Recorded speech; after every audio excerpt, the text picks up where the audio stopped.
Un concours sans inscription et sans défilé. Ce sont les chiffres qui parlent. Ici, avec une trentaine de vaches laitières, ce n'est pas le chiffre d'affaires qui compte, mais la marge bénéficiaire, ce qui reste une fois tout payé. Limiter les dépenses, c'est prévenir plutôt que guérir. Et c'est pour être au plus près de son troupeau que Laurent Dodane a choisi de garder la traite à l'étable.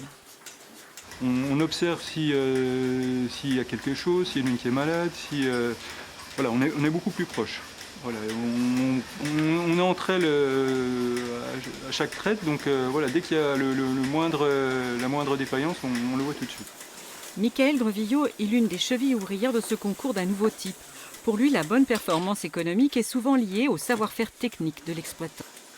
Tu as un peu de quantité quand même. Ouais. Moi j'ai fait assez. En général je prévois souvent je fais une première coupe au mois de mai, une en juin, puis début juillet, donc là j'ai quasiment pu tout faire. Et au niveau de la qualité, pareil. Ma qualité c'est plutôt très bon. Voilà, il a fait chaud. Laurent Dodane produit 95% de l'alimentation de ses vaches, essentiellement de l'herbe, qu'il complète avec des mélanges de protéagineux et de céréales. Son cycle de culture s'étale sur 10 ans. Ce qui fait vraiment sa force, c'est la qualité de ses fourrages.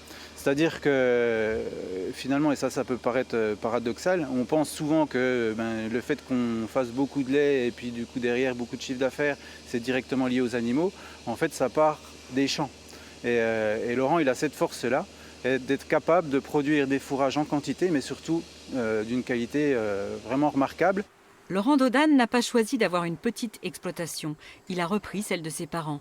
Pour dégager un salaire correct, il a optimisé son travail et celui de ses vaches au maximum et dans les moindres détails.